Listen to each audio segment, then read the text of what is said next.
episode number Baker's Dozen. That's the extra 13th donut or whatever that you get. Wait, what are they selling in dozens? We're back at the Friendship Emulator. Today we've got Monty again. Hello. Yes. I have returned from the grave. New Monty, new LP. We'll talk about that in a second. I'm actually really curious about like the visual. Actually, let's just get into it. Like cool. Ever since since you last talked, like my album wasn't out yet, right? Is that correct? Yeah, it was like a week ago or so, right? Yeah, I just dropped it the 16th. Okay, so the first thing that struck me obviously was like the album. I swear to God, this isn't like a paid promotion from Korbelle Industries, but like the art is crazy. What is the album art? It's called The Absolute State of the Absolute State, by the way, the LP. Yes. The album art is okay. So I saw this picture of you have to look at the album art. It looks like a monkey, right? But it's kind of weirdly shaped, and you kind of squint your eyes, and you can almost see something else. And what it is a X-ray vision of a side view of a pelvis bone. So like the legs that you see of the monkey are like actual like leg bones of a human being. Okay. His arm on the side sticking out, like that would be the tailbone. It kind of looks bone-like once you know it. Okay, hold on. I took an image and I sort of like recreated it. It looked like a monkey. Okay, hold on. My phone is being slow. Oh my goodness. You can like Google it, I guess. Oh, Monti there's something interesting. No, I had it up on Spotify just now, but it's completely frozen. Nice. Hold on. I just realized there was something interesting in the news we can talk about. The pelvis bone. The pelvis bone. Interesting. No, that's like you see it now, yes? Are you talking about the torso? Yeah, so the way its back like sticks out, like that's like how the pelvis sticks out. If you were to look up a side view picture of a pelvis bone, it'll resemble the same shape. Okay. It's like, oh, okay. So like there's something just so innate photo? about like the shape. It is not a photo. The way just, I like, made it redrew was, there's a few steps on how I made this album art. I painted it in digitally, and then I used AI. Well, I cut it into pieces after I painted it digitally. I used AI to like repaint everything that I painted, like piece by piece, to like not look like crap because I'm not like a great visual artist.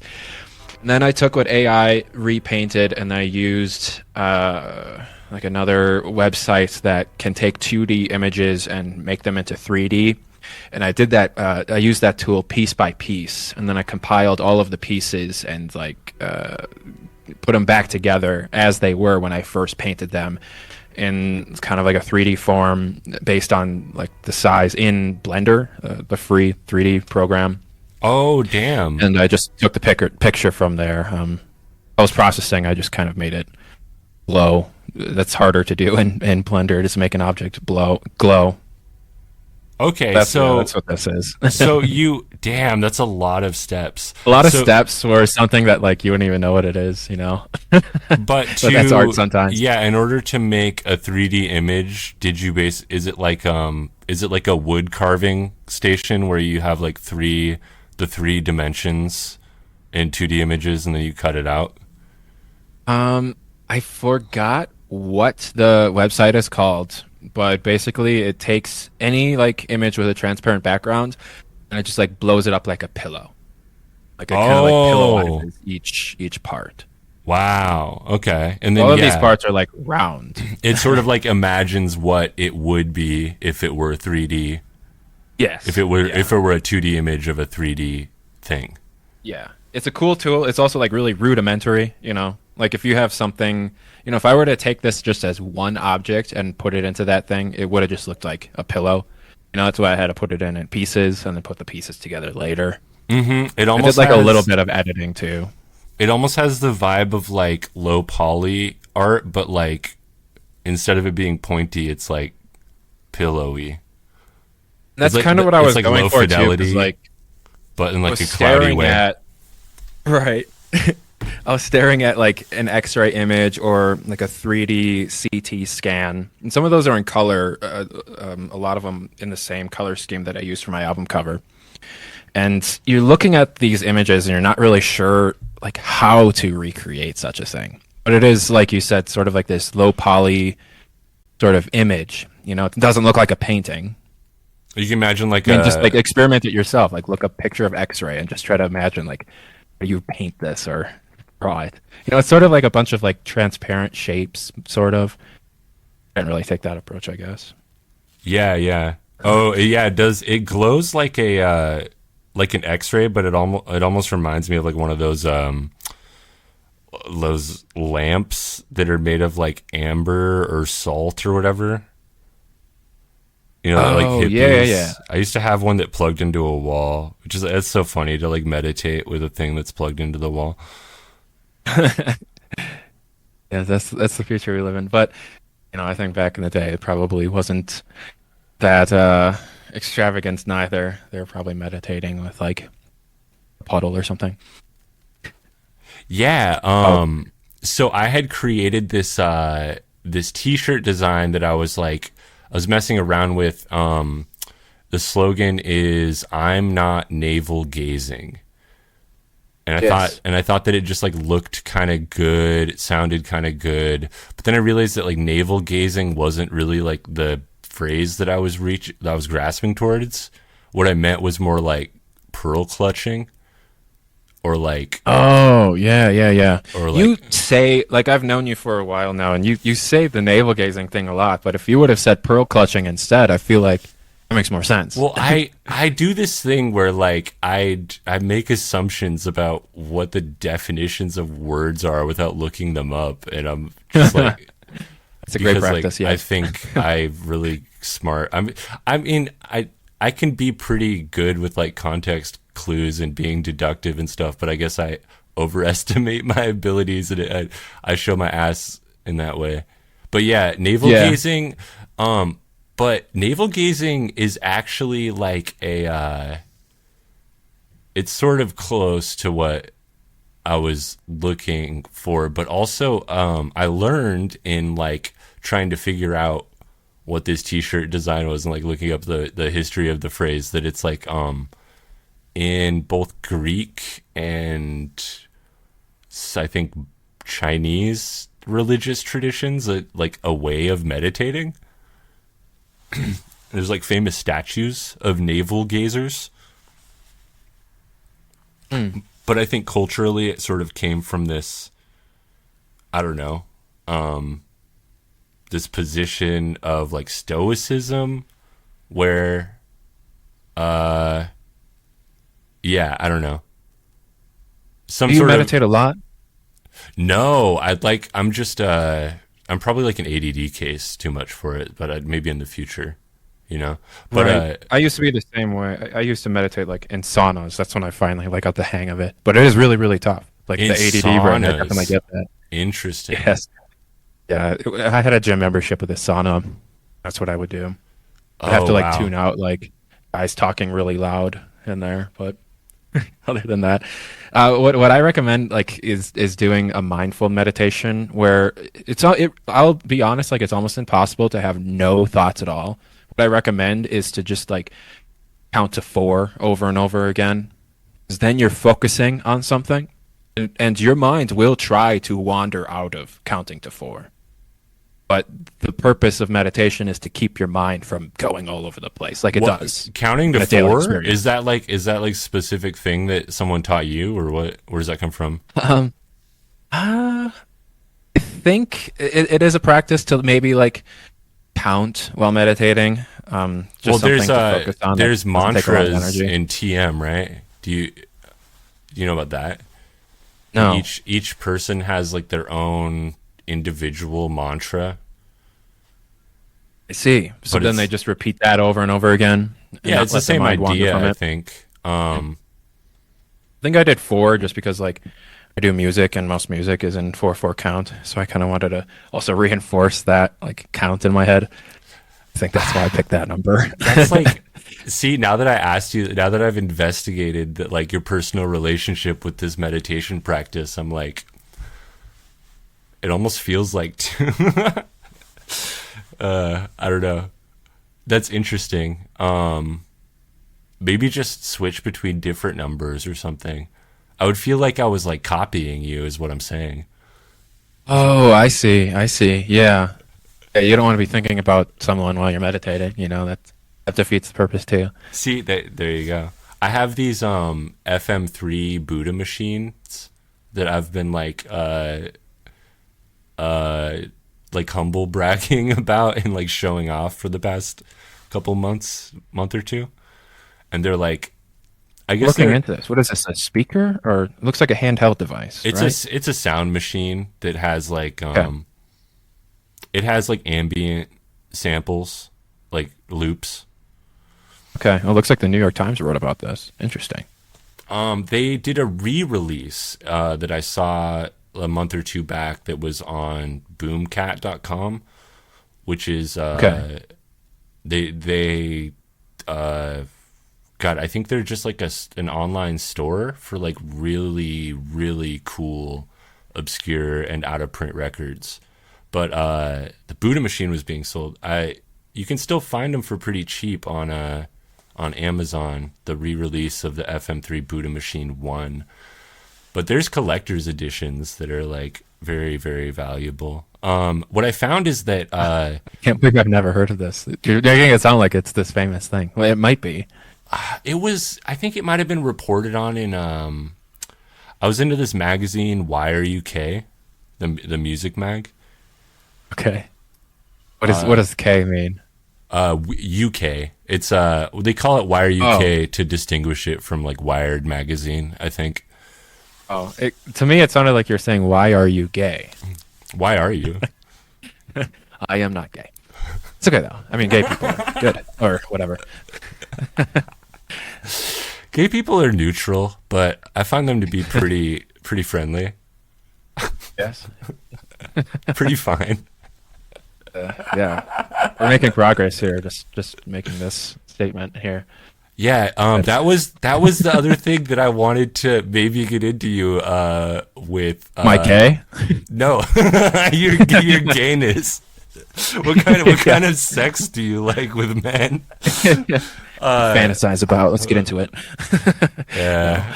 No, some people are gonna hate me just for like making jokes like that. Did you see Shane Gillis? That's what I wanted to ask you.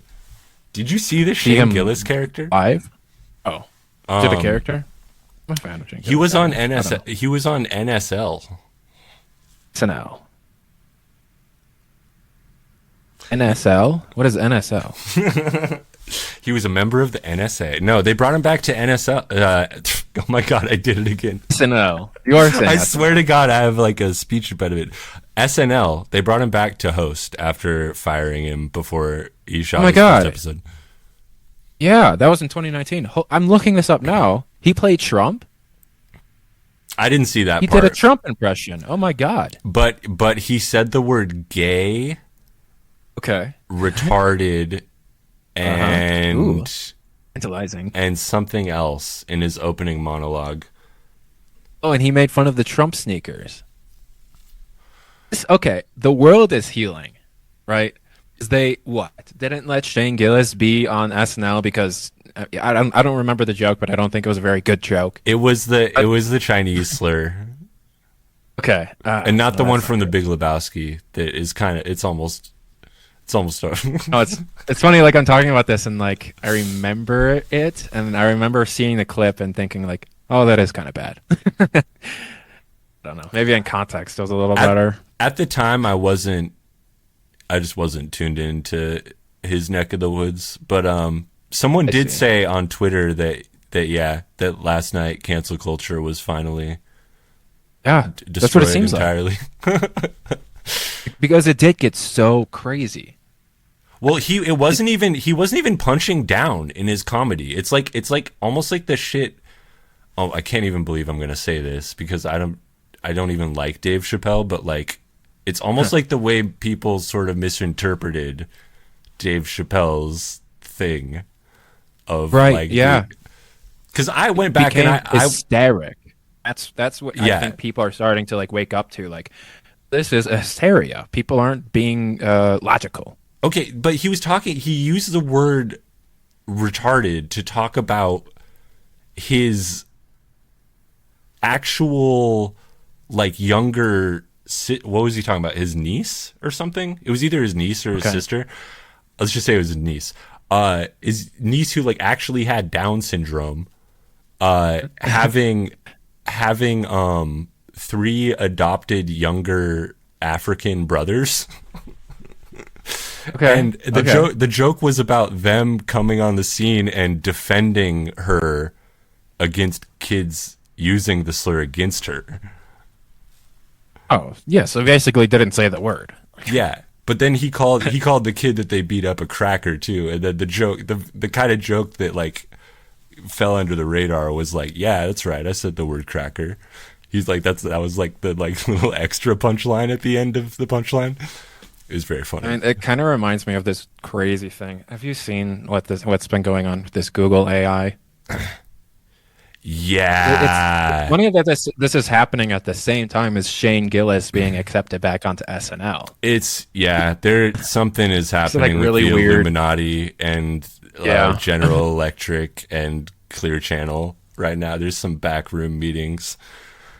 The listeners that don't know, it's like if you try to look up like anything, it's really hard to get a picture of a white man. Yeah, it's I guess. God, how do I?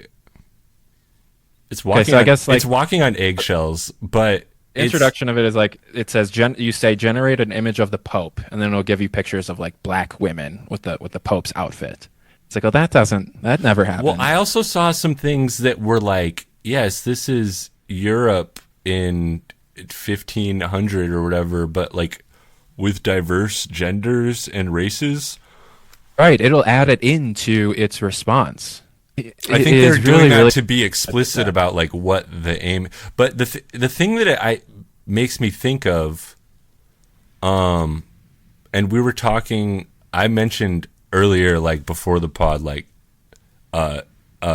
Fish Tank and Brian Maloney, and dude, he made this joke recently that he kept on repeating on his Twitter about quote unquote Spider-Verse Americans.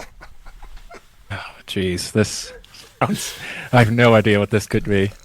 Sort of alternate universe sort of thing. Is that what that means? Well, Miles Morales, he's trying to talk about, I don't know. He's so edgy. I know the joke where they say Miles Morales. They don't say he's Spider-Man. They say he's Miles Morales. I think that's the punchline that I've heard over and over. Well, no, that's what you're referring to. No, he's leaning into. Okay. Brian isn't even like a racist, but he's leaning into like the racist like argument that, and like sex, like essentially chauvinist argument that started with like the female Ghostbusters review that popped up on YouTube. This guy that like didn't watch the movie. It's all just like culture war shit. But it's an election year. He was making fun of sort of he was making fun of people who sort of complain about black characters being put into IPs, like I see, by doing like a parody. I guess that's like what this Google AI is doing. It's doing like an inflated, exaggerated version of like. Well, and not only that, but I've been listening to some kind of based podcasts lately. You know, okay, cool. You might be familiar with some people named Ben W. Bush or Dasha Nekrasova. I know that one. Don't know the first one. I'll look into this one. He's one of the fish Instagram now. He's one of the Fish Tank dudes. Oh, that's why he looks familiar. Okay. Both he's literally like one of the producers, right?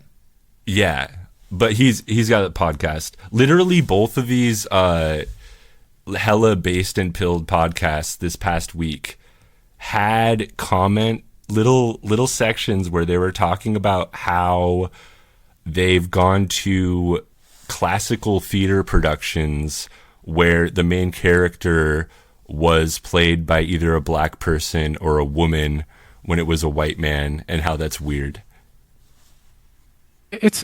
I think what makes it weird is knowing the process of making that decision.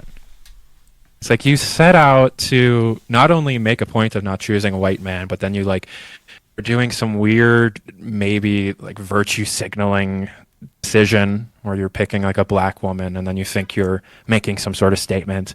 The whole thing is just uncomfortable, especially knowing that you're using an individual to make this statement. The black woman has to be there because she's a black woman. Like that's weird. That's the thing that makes me almost leans towards it's like almost like a charitable thing. But then you think about the word charity. Charity implies that someone needs help. Well, I can't imagine. I can't imagine that it feels good to be. I don't know. Like I'll never be someone that is subject to like affirmative action from like that end of the spectrum. But I imagine on some level, there's something that happens to like your dignity with it, where it's like, okay, we can't just live. It's like, I don't know. I feel like we're walking on eggshells here, but what I'm saying is that like it's unfortunate that we can't just live in a fair society, and that these, we're like rules and workarounds and codes need to be inserted and enforced into our society or whatever. Feels bad. I think that was like the original intent when it comes to affirmative action. And I'm not even saying related. I'm literally not even saying I think they were striving towards something fair because they thought they saw an unfairness. Yeah, I think that's what and it's kind of gone array. The word awry. Well, and it's not even like literally affirmative action cases who are like these. I mean, sure, it's happened to like theater professionals.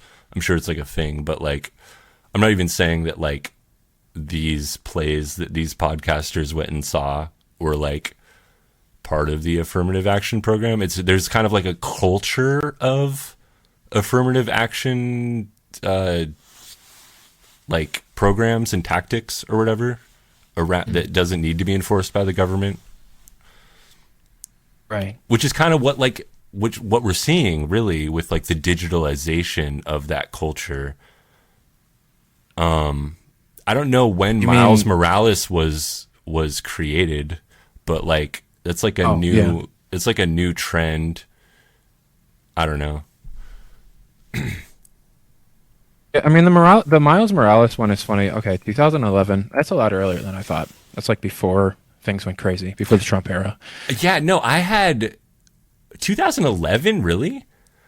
Right. I had the impression that it could have been way longer ago, like 30 years ago. Have you seen... But I'm very gullible. Robert Pattinson movie where it's about 9/11? From 2012. Oh, it's from 2010? Okay, it's called Remember Me. And in this movie, they say retarded. I remember watching it years later and thinking, this is crazy. Like, I think I watched it in 2015. That's when that word was, like, definitely not allowed. Yeah. We talked about the word, and it's like, we lived through, like, the dark ages where that word was just not allowed. Now people are saying it again. Well, I mean, I've heard it, like, in a professional setting lately. Like, it's just normal again. I'm trying to think of if it was ever actually banned by like the FCC or like how that changed over time. I think it was just like Tumblr, Twitter people that set the stage for how we were to speak. I mean, it had to have been on that. I mean, FCC famously has like a list of words that they keep. And they could have shifted it around from year to year. I don't really know. Point being, if that's another one of those things where it's like there's loopholes and codes that we insert into our society that should just like naturally, you know, if something's anathema to say, people just shouldn't say it naturally or whatever. But whatever. I don't know. I'm kind of like I think what it is just like there's no replacement for the word. And the word like has in itself like a very specific, it has like the literal definition, but it's like if something really, really sucks, like you just want to say, oh, retarded. This is retarded, you know? It's like if you're trying not to say that word, then you just sound retarded, right? Because you're saying, oh, this is so dumb. You know? And I've always had there's no replacement for the word. Yeah, I've always had the philosophy that if you're not talking about a person, you should just say whatever the fuck you want in terms of ableism. Calling like a blanket ban on the word stupid or dumb if you're talking about like a TV show or something. That shit has gone down in some of the spaces I've been in. And I'm like, how are we ever going to talk about anything with these rules and policing? Yeah, because anything could be applied to a person. Yeah, that's a good point. There is a separation between talking about people and talking about things. And honestly, yeah, I mean, I think you should be careful to refer to people with like disparaging like mental health language. But if you're talking about like a book that someone wrote or like a building that someone built, it's retarded. That's fine. Yeah. It's retarded. Yeah. Like it was a stupid idea made by. Here's a the thing brain. Too. When you just said that sentence, my brain didn't go towards, oh my God, you're making fun of, you know, people with disabilities. It is not where my mind went at all. Well, so, I mean, and the context too is just unreasonable. If I had started the conversation by saying, okay, we need to talk about Werner Herzog. And oh yeah, Werner Herzog is the guy that I mentioned like last time we talked. But if I had mentioned like a specific person and been like, that thing that he did was so retarded, that thing that he made or that thing that he did was so retarded, then like maybe it would inch into that. But it's like, I don't know. Just saying that like furries. Well, I mean, yeah, there's different. I'm looking up Werner Herzog. There's a headline from 2 days ago. Werner Herzog watched 30 minutes of Barbie and asked, could it be that the world of Barbie is sheer hell? He's crazy. Wait, did he are they saying that he walked out after 30 minutes? Says I managed to see the first half hour. And I said, okay, so I said furries, that's not consistent with what I'm saying either, because that does refer to a group of people, I guess. That's like a culture. But if I were to say like melon ballers are retarded, then it's like, what are you going to say, that we need to hold me accountable for my crimes against the inventor of the melon baller? Melon baller. I don't know what. Sometimes I feel like we come from different cultures or something. Oh, I see. The tool that you make balls of watermelon with. Yeah. I thought this was a group of people too. If it's something that's removed from an actual culture of real people, then it's like, yeah, language can be used in different ways depending on I think it's all dependent on the context and semantics of it. Right. Like you could say racism is retarded. I mean, which side are you going to choose? Are you going to correct the language, or are you going to agree with the statement? Yeah, or you could say someone called my sister with Down syndrome retarded, and I punched him in the face because that's the right thing to do when someone uses, you know, like, and then someone's gonna say, oh, you can't use that word. Yeah. Right. People are intelligent enough to understand concept of concept. I will have to ask myself, though. Ban a word. Like, I'll have to ask myself, publishing this episode, whether I'm going to click the NSFW box. You say you do it. I think we said some swears. Well, but that one in particular is like it's a bridge too far for some people. Yes, yeah. I watched too much. I don't think we're being honestly. crass about it. Oh, right. But yeah, I found myself saying it actually.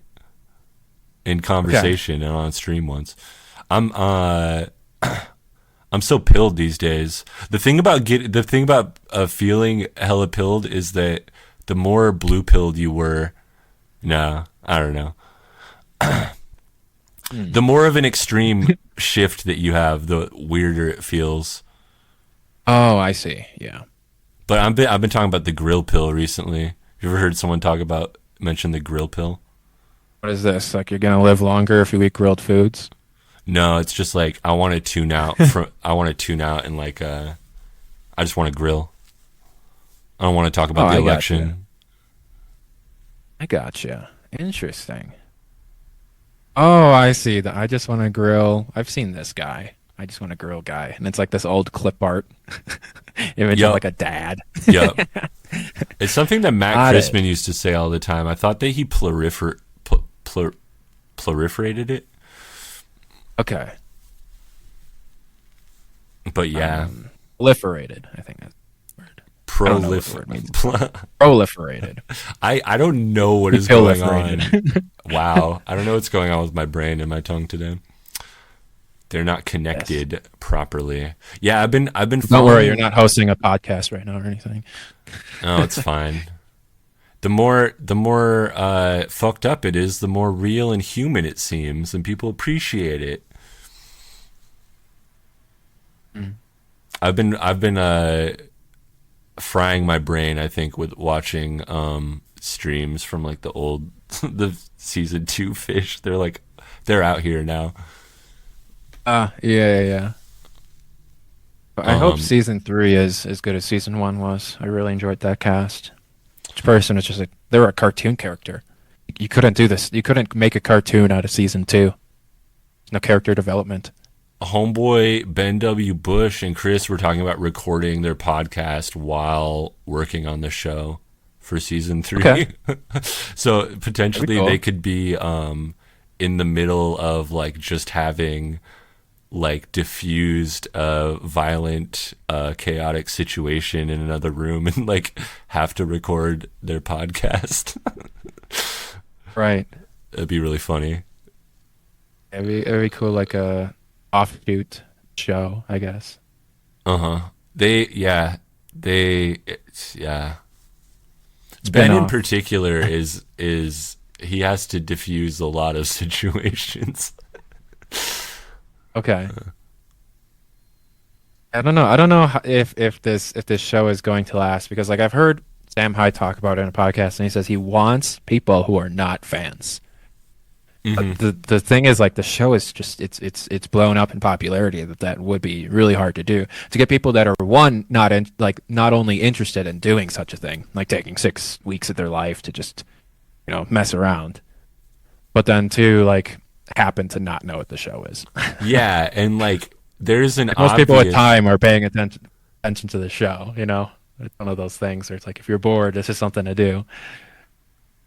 Yeah, in my situation or my circumstances, the only people with that much free time are either like unemployed and like drifting, and like that's not an option, because that's just like that would just become like IP2 shit, I guess. Like the prison house thing, I think they just had like random like really down and out people. Okay, yeah. And I'm sure, I mean, that was actually they even had that one dude in season 1 who was like, yeah, he was like a home bum for sure. They had him like do hide and seek or whatever. That was pretty fucked up. But I don't think Sam really wants to do that anymore, because obviously it looks pretty weird. He's stepping away from possibly doing what in specific? Like having about, like homeless people, essentially, or actual homeless people. Yes. Yeah, of any like, yeah. Because it's like you that was telling me that like when he got the homeless person in season 1, he rented a U-Haul like pick up a homeless person because he didn't want his car to get like dirty with a homeless person in it. And it's only like, yeah, that's so like have funny, the person man. just like stand in the back of the U-Haul. That's so funny, man. Yeah, because it's only like $20 to rent a U-Haul. Exactly. Yeah. I'm gonna be getting renting my first U-Haul ever in like 4 days, actually. Oh, nice. when I move to this new place. Moving? Okay, cool. Are you moving far, or is it just a No, not move? really. I'm clearing out this entire place though, so it's pretty crazy. I get to redecorate. It's gonna be fun. Yeah, no, that is fun. Express your creativity a little bit. Yeah, figure out what One I'm thing gonna I've do seen for people stream. do is like you can like I don't know how they do it, but people can sign up to just like deliver Amazon packages for the day, and you will just like use your own vehicle. But people like rent out U-Hauls to do that. I've seen people do that. Just really What? strange to me. Yeah. If you look Wait, into how people do that.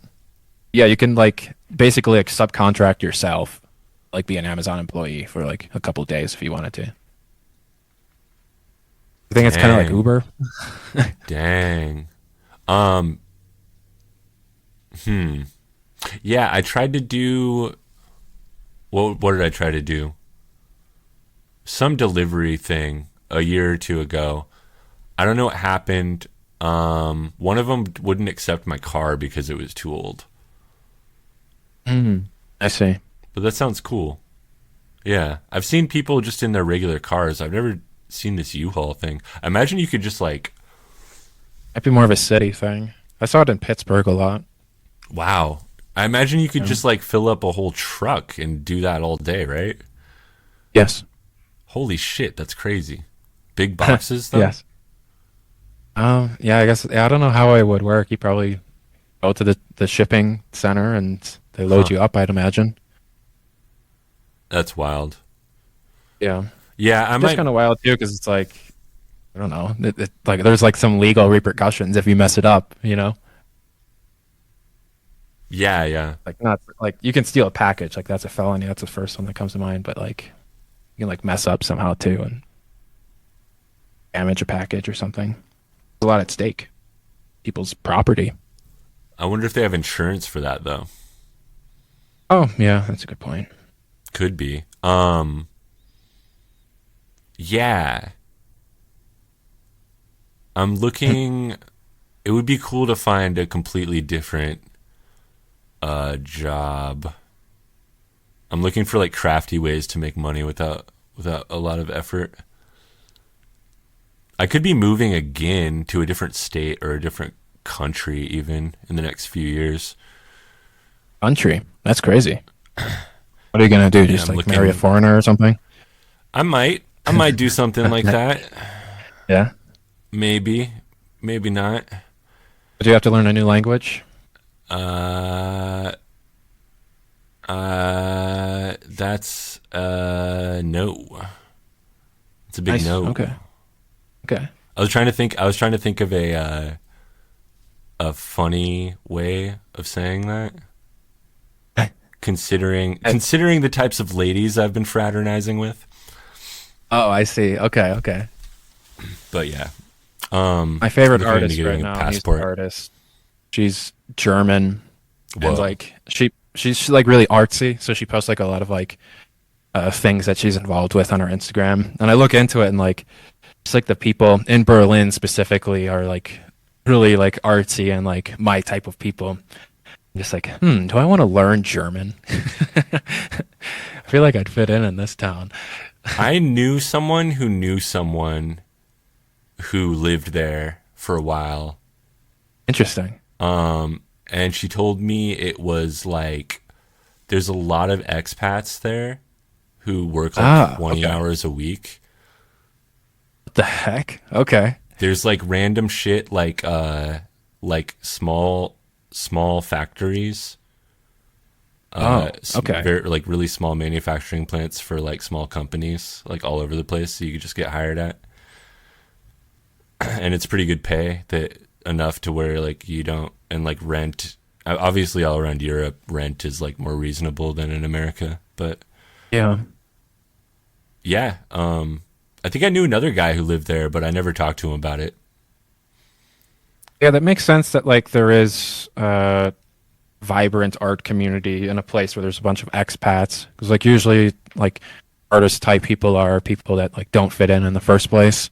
So I they're think more likely Berlin to like is just end up somewhere. Yeah, Berlin is just like that though. Germany kind of That's how in it is general, for maybe. I live in Denver now and like everyone that I've met, except for like 2 people, are from somewhere else. Oh, It's like it's one of those places, kind of like New York or L.A. interesting. Just like no one's actually from here. Interesting. Yeah, I've always said that like a lot of the people who live in Seattle are former Californians, or I've noticed that trend.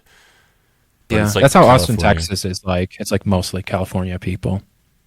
It's interesting just to, like watch the migration. You could probably like make a map out of it, see like migration of modern day people.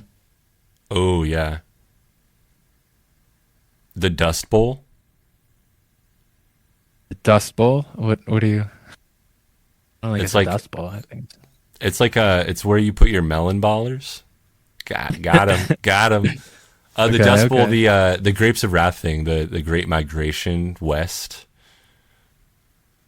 Ah, yeah. But And that that's one was thing that you notice, like, because you are on the West Coast, right? uh-huh.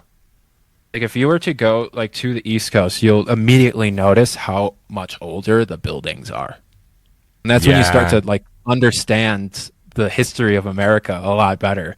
It's like, oh, this is like literally like, people moved yeah, west from the colonies. yeah. Um, yeah. And the Evidence still buildings are exists today. beautiful too In East or West? on the East Coast. Yeah, they are. Yeah, and people cared about architecture a little bit more back then. I mean, Now they care about profit. the city that I grew up in, if I'm not mistaken, it was created or founded or whatever in like I want to say like 1901. Wow, pretty recent, right? Yeah, isn't that crazy? Like Yeah. it's Like other places, you hear people like, "Oh yeah, this house is 200 years old." well, and Like yeah, your place didn't even exist. It wasn't possible. It was just dirt like everywhere. I know a couple people I think who go to like farmers markets in the greater European region of the world, or festivals or whatever the hell, that are like hundreds, almost 1,000 years old. Wow. That's a big Yeah. thing. I guess It's like yeah. Russia. I'm talking about Russia and the UK mainly, I guess. Okay. Yeah, I guess that would be considered greater Europe. What does that mean? Outside of Europe, but sort of Europe. I'm trying to be coy about my I don't think a personal UK life. is UK in Europe anymore That's the after thing. Yeah, Brexit. yeah. What is the Here they are on UK the outside. even? They're really just like the world's amputated limb at this point. Well, that wasn't always the case. Used to be the How world far are we fallen? emperor. West is fallen. No. Yeah, in that Red Scare episode, they were talking about theater and they were talking about Russia, and someone said something because like the people were Russian, I guess. Someone said something like Russia is like it's not like it's misunderstood as like this exotic place or whatever, but it's like it's kind of like its own civilization, like part of Western civilization, I guess. I don't know. Eastern, actually, like historically, I guess, but I don't really know. I mean, the thing about Russia is the lower class is much larger than it is in the United States. I think the United States is possibly moving towards that, unfortunately. That is something that I think influences culture tremendously, like Russian culture. I think that's why like you see so many risk takers and like people doing crazy stunts coming from Russia because it's like they don't have much. They're drawn to other things. Well, that was the other thing they commented on, is that a lot of people are dedicated to some art discipline, and like more everyday people are like kind of like masters at their yeah. Oh, There's more ballet, there's more theaters and like smaller cities and shit. I I don't want to just be like a digest for someone else's podcast. But yeah, I thought that was interesting. And this idea, I think Germany might be. If people in Russia work 40-hour work weeks? I wonder if it's just like a difference in like time. Oh yeah, okay. So that was the other thing is apparently Tucker Carlson recently reported on Russia, and he did that Putin interview, and I guess like garbage, but yeah, I didn't see it, but don't watch it. You might as well just look up like free history lectures on YouTube. It's the same thing. Yeah. He went off for like he tried to explain the entire history of the Ukraine or something. Yeah, he said, "Can I for the next 30 seconds, maybe a minute, explain the history of Russia?" And then it ended up being like a half hour. I think that was a troll. Ridiculous. Anyway, yes. What did Tucker Carlson say about Russia? Well, apparently he got some footage from like some train stations, and they were like not as fucked up and squalorous as he thought they would be.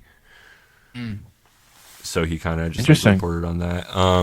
I think, yeah, there's a lot of lower class people, but like I think the lower class kind of has a slightly higher level of dignity than they do in like the US, for example, or the UK maybe.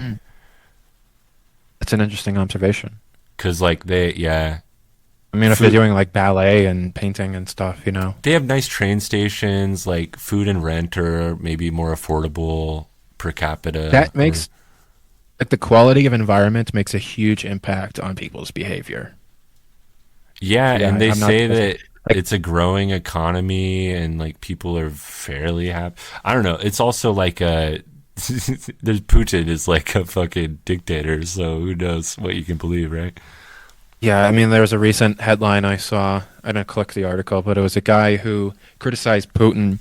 He was one punched in the chest and immediately had a heart attack. And this is a technique taught to KGB agents. You know, he was like a Putin critic, so it could have been an assassination. Wait, are you talking? It's not great over there. Are you talking about that one famous dude that just like died in prison, Epstein style?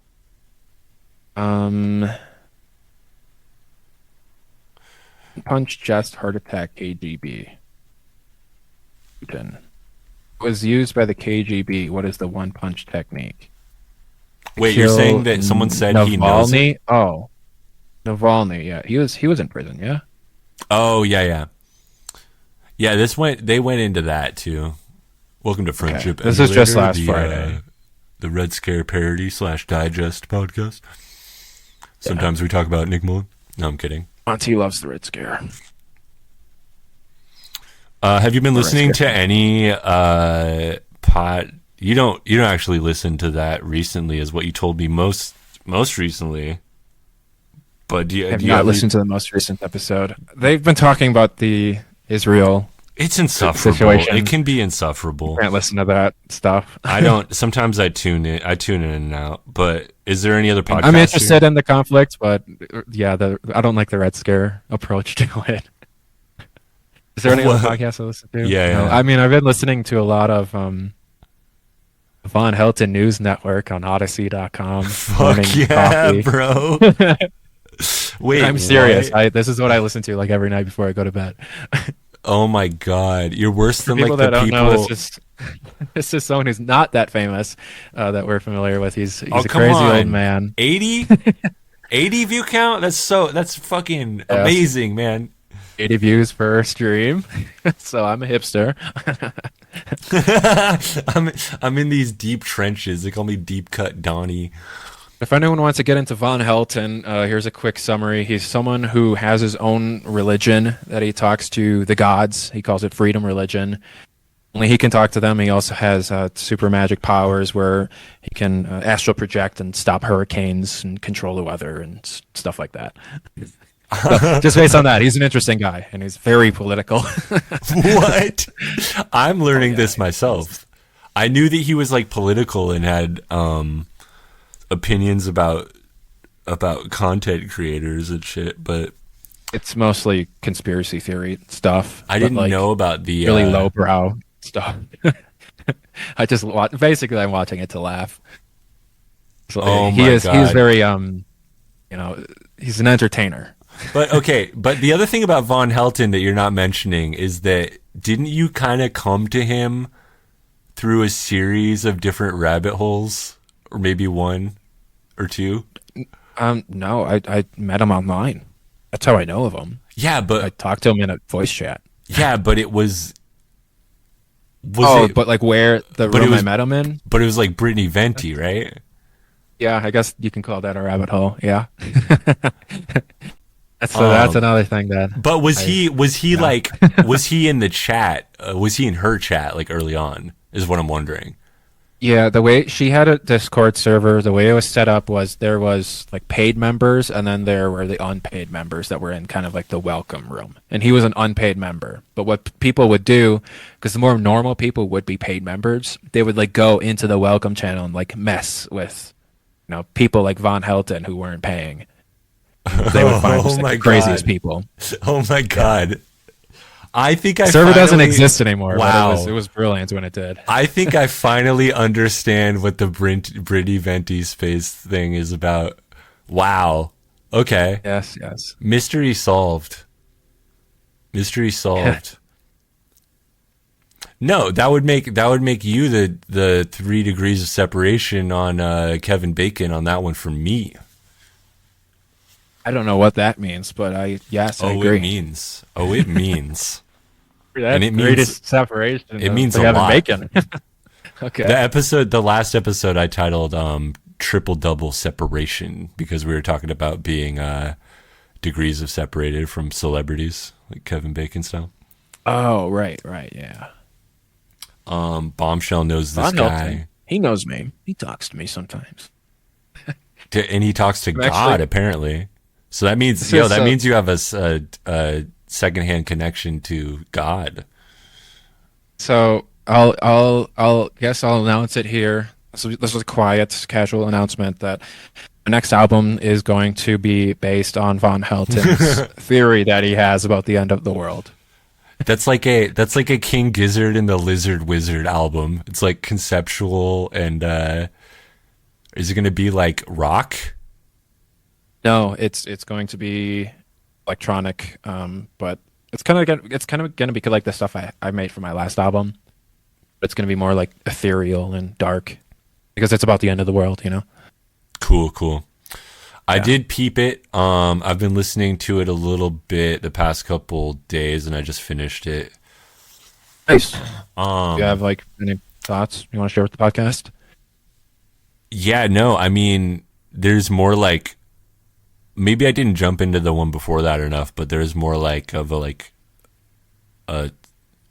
pop songwriting in this, I think.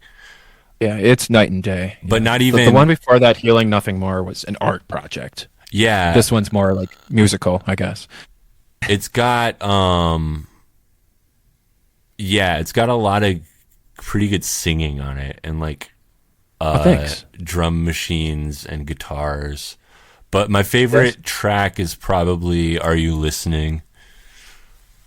Yeah, people seem to like that one. I don't. It's like an earbug. I think my voice. It's an ear. Is it good? Okay. It was stuck in my head for a couple of days. Yeah. I should promote that one more. Maybe that one because I've been told it's kind of like gimmicky. Our mutual friend Calhoun that one's the best one, and I usually trust what he says. It has that sort of like chamber pop like okay, those notes are too. It's a really good melody, but it's like an earworm. I'll admit something embarrassing relating to that. I do pay for promotion sometimes, which if you're independent, that's something you have to do. And one thing I did is I went to a TikToker who she's just casual, but she'll play like small independent artists, like their music as a background of her videos. And I paid her, I think it was like $10. So it's ridiculous.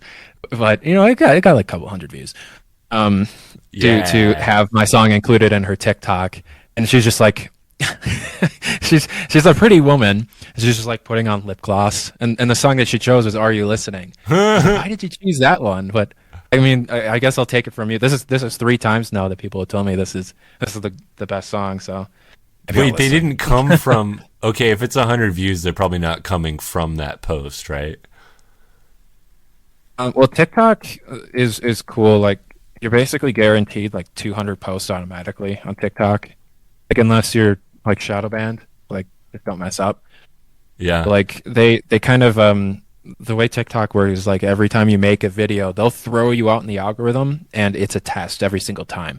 Like if you meet a certain threshold of like per view ratio, then you're going to go into the next tier and you're going to get 700 views. That's usually how it works. It's basically more like reactive than other social media algorithms in like real time. Right, yeah. Like I That's think awesome. like the American algorithms like in TikTok or the Instagram, like they won't base it on how it performs like per individual, but they'll base it like how it performs on the masses and decide is this a good post or a bad post. But the TikTok algorithm is much more nuanced and it's much more specific to the viewer. And I think Yeah. that's why it's gained so much popularity. Yeah, It just yeah. clicks with people. Like on Spotify, there's something like 23 or something different. Like what do they call it? Like I guess you would call it like a heuristic, like altogether. But there's like 23 different like variants or like variables that like every song is like rated on a scale. So like when they do, for example, like the quote unquote like random shuffle or whatever, that's like not truly random. They're simulating randomness by like putting all of these different like attributes that the songs have like up against each other and shit. But I imagine that it's different with TikTok. It's like that, but like one of the variants is also like time, right? Because it's like you're throwing it in, but then it's being rated. It's being rated on probably like 10 to 20 different like scales of like accessibility and like tonality and like loudness and all that. One thing I've noticed with Instagram though is like they're based more on a punishment system than they are a reward system. Like for example, I've heard recently that posts will not perform well, like especially like Instagram stories, if they include a link, because that link will then take the person away from the app, and they want to keep people in the app as much as possible. So if they like the algorithm will sense a link, that post won't do as well in the algorithm. So it's like a punishment. Even if it's like probably even if it's just text in the image that has like a .com or something in it. Yeah. Yeah, and you don't know if then it affects like your post after that as some sort of punishment or attempting to bring people off of the app. You know, it's like a jail system. I think the same thing happens, which it's like it feels like a waste of time sometimes to promote my Twitch content on Twitter, because Twitter really doesn't want people clicking away from Twitter. But yeah, Twitter's the same way. I've heard that Twitter is well, I mean, I don't want to be one of those people. It's like, no, yeah, I'm shadow banned on Twitter, but. I've heard that the best way to promote something, if you're trying to game the algorithm on Twitter, is to have like an IRL photo of you eating something or something like that. Jesus. And, you know, it reminds me of like with ChatGPT, for example, it won't perform as well if you say, can you please do this? Like if you ask it, you're supposed to tell it, because the AI wants to like find a way to like not do the work. It's like these stupid little things, these little tricks that get something to work, when it's like you shouldn't have to do these like stupid specific things. Like all of this stuff should just work. Stop with the tricks. It's crazy. Yeah. So the whole image AI thing that they shut down, that's a rabbit hole to get into if you like really read the art. I didn't read the articles on it yet, but like, wasn't there also a thing that happened recently with like a text AI program that started like just spitting out gibberish? Was that Google as well? I don't know about this one. What happened with Google Gemini? That's what their AI is called. It stopped. You're no longer allowed to generate images of people. The AI just sucks that much that you can't make people anymore. I mean, they're just gonna pad the hell out of all this technology. I mean, We why don't have all these this great companies? technology that can do all these things, and it just gets ruined. Why don't But these Okay, go ahead. It can also generate text like ChatGPT, and someone asked it, "Are pedophiles evil?" And it got into like this weird. It gave a really weird response, like saying like, "Oh, minor attracted people can't control their urges," and all this stuff that you really don't want to see. And that it's just like the icing on the cake of like, okay, Google really messed up here. Well, you can't just transplant an entire human race's like civilization and culture like onto a computer screen and expect to get like a one-to-one functioning model that like doesn't fall apart. That's so weird. Yeah. That's so weird. It's a challenge to figure out what is the best way to execute this type of technology. No, it is because what you're doing when you create a language model that is like supposed to represent a real speaking human being, like you have to put a person's entire like culture. You can't just like simulate. Yeah, I don't know. To me, that feels like the desk, like the HR desk of like, General Electric trying to like help you raise your children or something. You know what I mean? It's like, I don't know. Okay, yeah, that's a funny way to put it. Like, yeah, I mean, like the way I see it is just like, no matter how you describe something, you are describing it with some sort of lens. There's never an objective way of looking at anything. As objective as you try to be, as much as you try to keep your own personal opinions out of something, there's always a lens. Yeah. There's always... You can say, you're being scientific about it and not getting into it. That's the scientific lens. There's always a lens. Well, there won't be a lens if like the conversation you're having with the particular AI bot is like about melon ballers, for instance. But like, yeah, the more you talk about real human history and happenings, the more it turns into something that you have to have a cultural talk about melon ballers. Like you can talk about like quality of certain melon baller companies, or you could talk about the history why they exist, or you can talk about different types of people that might use these versus cultures that don't. And all of those are lenses. I mean, you could probably write a college dissertation about like unitasking, like kitchen gadgets and like the like future shock and fucking industrialization.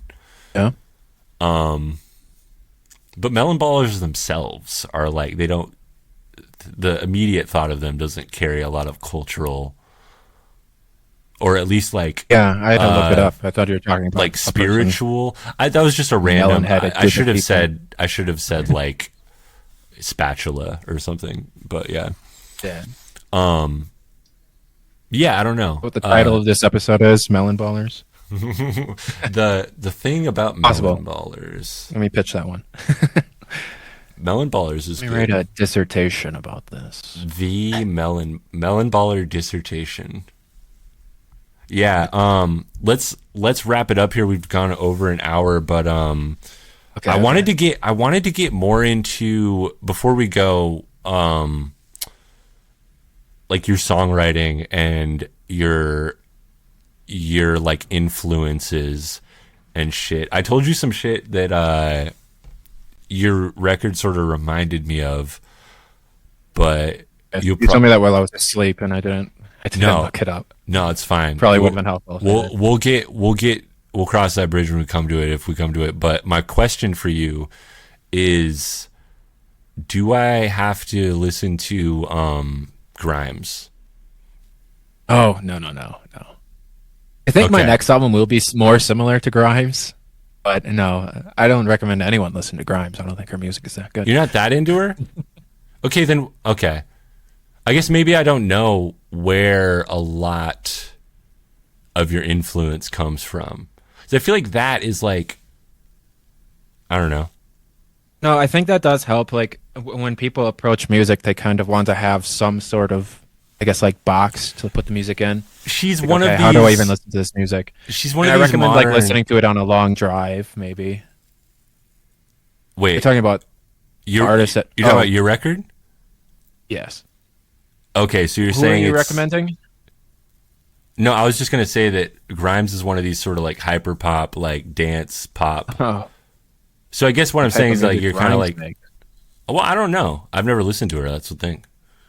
You've never listened to Grimes? Oh, That's I can why send you tons. I have like a whole collection of like. you just told me not live to. You just told me not performances. to though. What are you doing? What are you No, doing? no. What are you doing? Don't listen to her. Observe her. That's what I want you to do. No, I'm just trying to figure She's out an where your interesting sound artist. comes from because I was reminded of like a lot of like weird, like IDM sort of like experimental bands that I know and like pop like experimental pop stuff, kind of like Brockhampton or whatever. But like who are It's a little. who are the big guys? My number one influence, and this has been the case since I've started making music. His name is James Blake. He's a UK artist. Oh yeah. Like, you're familiar with him? Oh yeah, no. He did. This is what we came for. This is what we came. This is what you came for, Rihanna. It was. I know he worked at Beyonce. This is I think it's Rihanna and Taylor Swift, if I'm not mistaken. Calvin Harris. Oh, I got him confused with Calvin Harris. No, Calvin Harris Very is different. No, Calvin yeah. Harris is mainstream. That's Calvin I Harris am is not like getting there. bombastic and mainstream compared to him. But James Blake has also worked with Kanye West, right? Yeah, and recently too. Yeah, Was it? and he's similar to Bonavere. They've made some records together. Yeah, and doesn't he have an It's like upcoming? that type of circle genre of music, I guess, is where I'm aiming. Doesn't But he have an then I also do upcoming mainstream like type stuff. a collaboration that's like? I remember hearing something about a collaboration that he's doing soon. You're right. He's working with a rapper, James Blake. Collaboration he was just rumored. Lil Yachty. Yes. You know I what? love Lil I Yachty. saw Lil Yachty perform in a set with I think it was a DJ set that he was on the microphone for a little bit.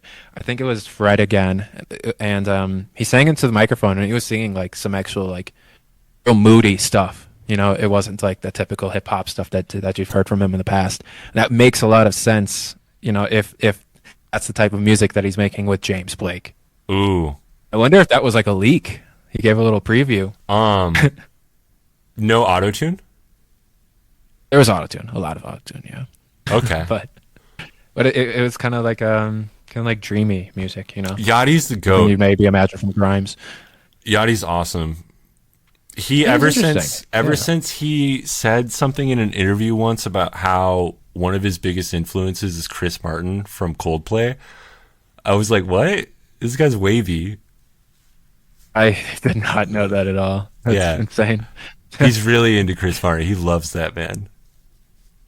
But it makes sense because they almost have similar songwriting prowess. Or I not guess like prowess, another but like influence style. of mine would be FK Twigs. I don't know if you've listened to her stuff. Oh, I think I listened to the EP she did with One Oh Tricks Point Never. With I did not know about the collaboration. or is it just a amazing. song? Is it called Pendulum or Chandelier or something?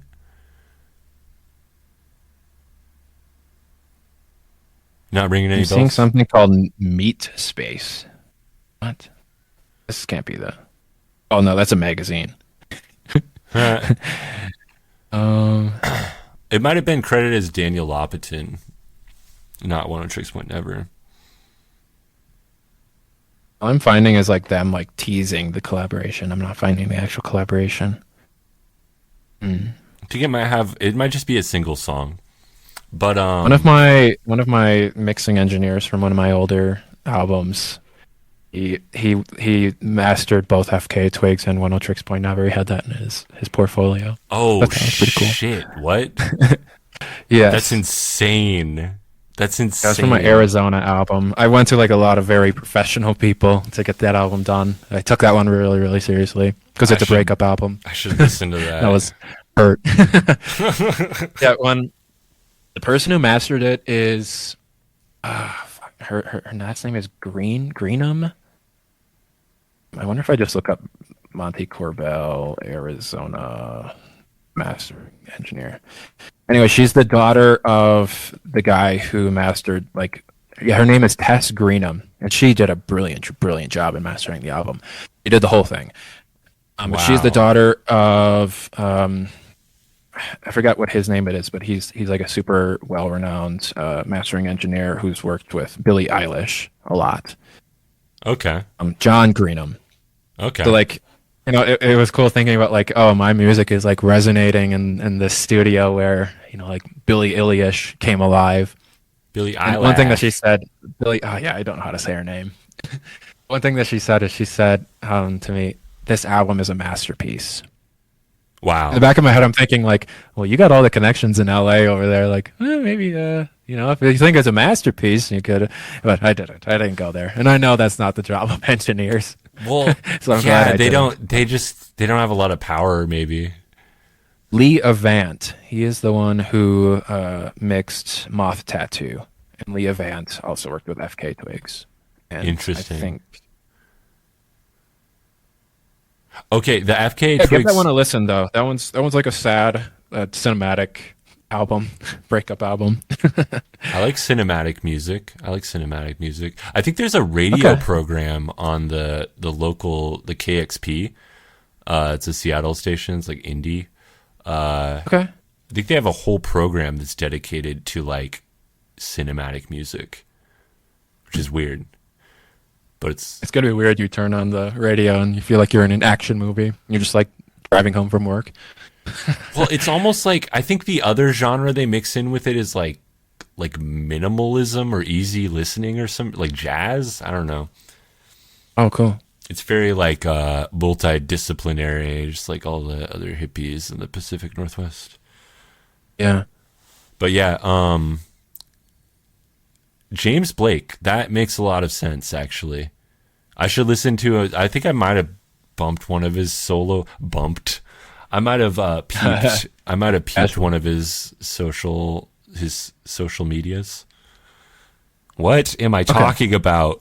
One of his his social medias. One of his LPs I listened to probably.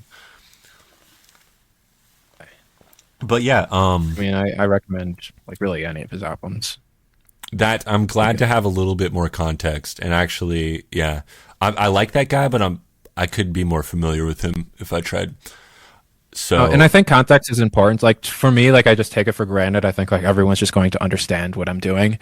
But then I had someone listen to one of my songs, and it's one of what I think one of my better songs is a song called "Take You There." It's the song is a collage. It's a music collage where the lyrics are on a loop. The vocals are on a loop. So there's not really any lyrics. And I had someone ask me, they said, why aren't there any lyrics? I'm thinking well, it's not that type of song, and so it's maybe people do need some context going into it. What is my approach and what should you expect? Yeah. I could start with James Blake or maybe FK Twigs. Yeah. Trying to be artsy, I guess maybe is the way to put it. I'm not trying to get streams on Spotify. That's not my game. You're trying to get them on TikTok. Well, maybe yes. I did admit that embarrassing fun fact. No, that's awesome though. That video has 5,000 views. I actually just looked it up while we were talking here. Hell yeah! Huh? No, that's well. You gotta you do have to hustle because you're not. The chances of getting a company to do it for you, and even then, you can't always rely on the companies, especially the small ones, if they're not stable. Yeah. So it's rough out there. I was gonna say though, do you know the FK Twig song with Young Lean, Bliss? I'll look that up. Because I'm really, really into that song. I've listened to it a million times, but I put it on playlists on Spotify and stuff. I recommend her song with The Weeknd, "Tears in the Club." The whole album is really good. Oh, you know that song? Okay. No, I just I have weird opinions about The Weeknd. Oh yeah. I know some people are like that. I think his voice is just annoying. Oh, they say that he's I don't no chalkboard. I don't know how I feel about. No, maybe I should withhold my judgment and think about exploring. I didn't know that he worked with FKA Twigs, honestly. Might just be that one song. Yeah, but that's cool. And that's like a famous music artist thing to do. It's just like have The Weeknd on one of your songs. Well, I did turn down an opportunity to see him at a festival once, so I guess I'll always have to. If I do become a fan, I guess I'll always have to live with that. Well, I mean, unless you're a fan of like 80s music, like seeing him today, like probably wouldn't be that fun. You know, yeah. I'm not into the stuff he's doing lately. I liked his mixtapes a lot. It inspired me, actually. Okay. He's a different type of artist now. Back when he was doing those small clubs in Uncut Gems. Yes, that movie inspired me a lot too. It's like, wow, this is like cool. What are we seeing here? This is like cool. I would have to say that The Weeknd is a little bit cool in that. I would say cool is absolutely the word I would describe. Yeah. He did some cool shit in that movie, I have to say. Yeah. And that's kind of what his music is about. To The Weeknd that I think a lot of artists like try to go towards. Like Frank Ocean is the same way. He has sort of like this mysteriousness to him. Yeah, he really like sure what he's thinking or what he's doing. He designed a couch one time. He just released a couch. Frank Ocean couch? Are you serious? I think it was like a weird futuristic ergonomic couch because he just could. God, yeah, I'm looking at this couch. I don't know how I've never heard of this. I knew about the spiral staircase that he made. He made an announcement for his album that he like duped his record label for. Really? Damn. Yeah, I think the album Frank was Ocean I've been Endless. Sleeping on too. This was 2016. He was about to get out of his contract. His contract was like you have to make like 3 albums or something. So he was teasing this album Endless. I'm pretty sure that's what it was called. And for the promo, like he streamed himself on Apple Music, which is something I didn't realize you could do. Oh yeah. Until then, of him, it was like a 24-hour stream of him building a spiral staircase in like this giant warehouse, and like this slow ambient music was playing in the background, and it ended up being like slowed down instrumentals from the Endless album. But what he did was that wasn't the real album. Once he released Endless with the record label, then he released the real album, which was Blonde, which is his best album to date. Yeah. And that's how he just like basically duped his record label. Like, screw you, Wait, what was Blonde released on? And was it Apple? Was Apple the label? What is the record? Or it was probably RCA, right? The RCA owns like everybody. Possibly, yeah. I'm not sure. But it could easily have been the contract with Apple Music, which is like the modern equivalent of a record deal. Yeah. Yeah, he somehow did it with like a better deal than he had, is how I understand it. But yeah, I have not listened to Blonde. I was a big fan of Channel Orange, but I kind of ended up sleeping on him. Oh, weird. I mean, if you like have you listened to what is his mixtape called? Nostalgia Ultra? No, but I've heard that's like really good. It's like instrumental cuts on there? Yeah, he borrows a lot of instrumentals from famous songs, like American Wedding is one of them. He'll get got in trouble for that one. No way. It's brilliant. Yeah. That's Plunderphonics. Stealing it's like essential, it's like some proto vaporwave type shit actually. The original artist was like upset that like a hip hop artist dared to steal his music. I wonder if he knew how racist they were. I know, that's the impression that I got from the response. Cause it's like not even like a hip hop song at all. Like, I mean, sure, there's auto tune, but yeah, it's a good song. You imagine? I watch too much Fish Tank to not imagine people in like media positions or like, yeah, just like pulling strings and gaslighting and controlling the situation. It's turned me into an incredibly paranoid person, I have to say, when it comes to media. So the sample literacy. is Hotel California from the Eagles. Oh yeah, you can't release that. He probably released that as a mixtape because he didn't get any of the licenses for any of those. He was a nobody back then. Oh, is it like, that old? I thought Nostalgia Ultra came out around the same time as Blonde and Endless. No. This was before he was famous. It was before Channel Orange? Yeah, so what happened was, yes. Okay. This was like the first thing he released, and somehow like Jay-Z got a hold of it. He was like playing it in the car while he was with Beyonce. Beyonce heard it and she's like, "Who is this? I need to work with this guy." And that's how he got signed and became famous. And that's the story of how Jay-Z and Beyonce opened up their relationship. No, I think Frank Ocean is he likes men. Oh yeah, what's the line in Oldie by Odd Future? He's like, "I'm high, oh wait, I'm bi, I mean I'm straight." It's bars. It's bars. Yeah. I'm not a huge Tyler the Creator fan, but he's an artist 100%, and I believe that. He's a great lyricist, but he makes music that isn't as structured as I like it to be sometimes. What I don't like about his music is like he doesn't like staying in key. He does, like, wait, you're saying he's a bad singer, or he just does blue notes? He does on a purpose. It's not even the singing. It's like his instruments too will always be out of tune. He's doing like this weird thing.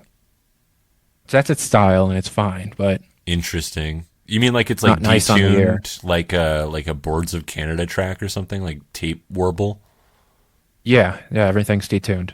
That's probably and it includes his singing. It's like on purpose. But sure, like if you're trying to make a statement, like good job, but is it enjoyable? Are you sure it's on purpose though? Because maybe he just sucks and they don't know how to patch it up. I don't think so. You got to do something to a synth for it to play out of tune like that. I've listened back to some of my own music and been like, "Wait, that's not even a harmony. What are you thinking? What is this shit?" I don't know. No, I don't know about that. Dissonance. You can get some cool harmonies. It's like jazz.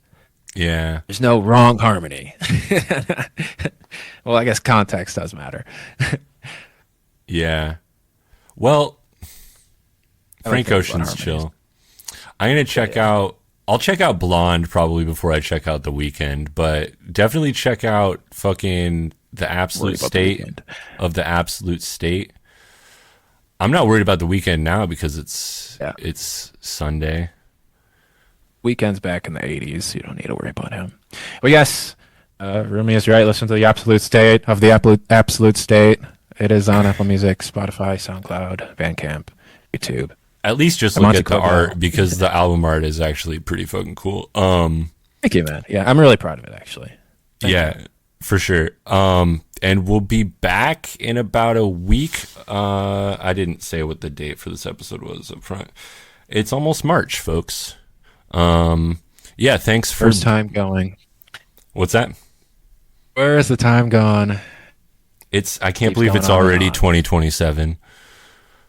Yeah. Oh, that's when this releases? Oh, geez. Okay. What did I say? Thanks for being with us. We'll check in with you in the future, hopefully. Keep on keeping on with the music. I'll look forward to Von Helton Core. Yes, Von Helton album coming soon. Shout outs Von Helton. Yes. Peace.